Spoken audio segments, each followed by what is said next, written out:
Hello, kamusta kayo? Siguro ang tatalakayin natin dito ay payo lamang dito sa nagpapanggap na 18 Marines. Na, alam nyo, mga kaibigan, yung inyong pagpartisipasyon o yung inyong pakikibahagi sa isang malaking kasinungalingang yan o sa isang invento na maleta issue, sa bandang huli niyan, kayo ay ang siyang makukulong dyan. Alam niyo kung bakit? Sa dami ng inyong pinangalanang tao at sa dami ng mga naperwisyo yung tao, pati na rin ang bansa, no? Ay malaki ang posibilidad na makulong kayo.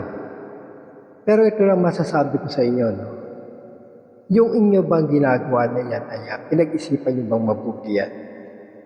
Ano ba ang masarap?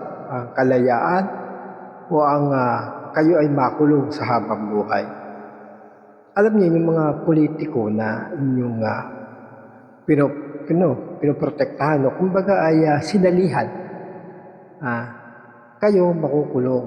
Pero yung mga yan, hindi yan makukulong. Bakit? May pera yan eh. Anytime at any day, pwede yan tumakas. Takasan yung ganitong kaso. Di ba marami naman mga politikong mayayaman na tumatakas ng ibang bansa. Di ba? Hindi nahuhuli. Kasi may pera sila. Kayo na kung saan kayo ay ginamit para sa maleta issue, kayo ay malalagay dun sa kulungan.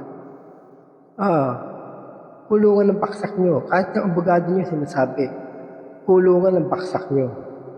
Kasi sa dami ng kaso na isasampa sa inyo, maliligo kayo sa kaso. Ngayon ang tanong ko sa inyo, alin ba masarap?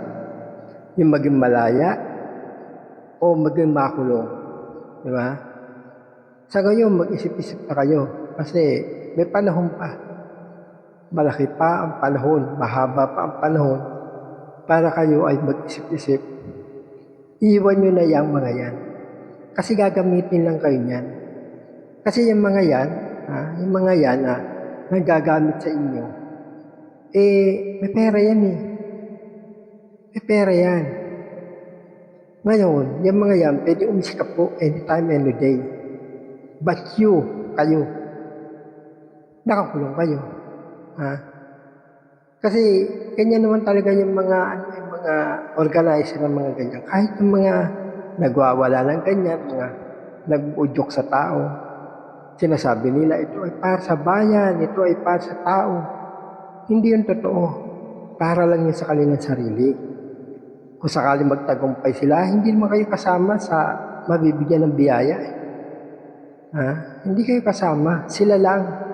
Kaya nga sinasabi niyan ay para sa tao. Ginagawa namin to para sa bayan. Totoo, walang ano sa bayan.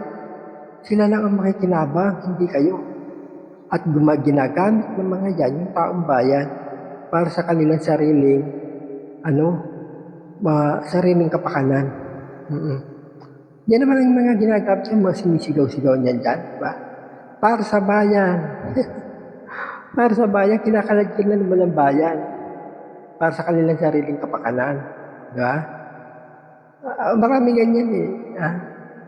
Gumagamit ng mga tao, nagpaparali. Sabi natin, nagbabayad yung mga yan. Kasi may pera yan eh. Kumbaga namumuhunan sila para sa kanilang kapakanan. Kung magtagumpay sila, di wow. Pero pag sila hindi nagtatagumpay, i-iskapo lang yan. Ngayon kayong mga ginagamit na 18 Marines, kayong 18, pag di kayo nag-isip-isip ng katinuan, sa kulungan ng baksak nyo. Kaya mahaba pa panahon mga marinong pulo. No? Mahaba pa panahon. Mag-isip kayo at kumanta na kayo sa tunay na katotohanan na kayo ay ginagamit lamang tungkol dyan sa maleta. Mag-isip-isip kayo dahil bandang huli, kayo ang hihimas ng bakal, kayo ang matutulog sa malamig na kulungan at hindi sila. Hindi sila. I-escape po yan. Iiwan kayo. Tandaan nyo yan. Iiwan kayo ng mga yan.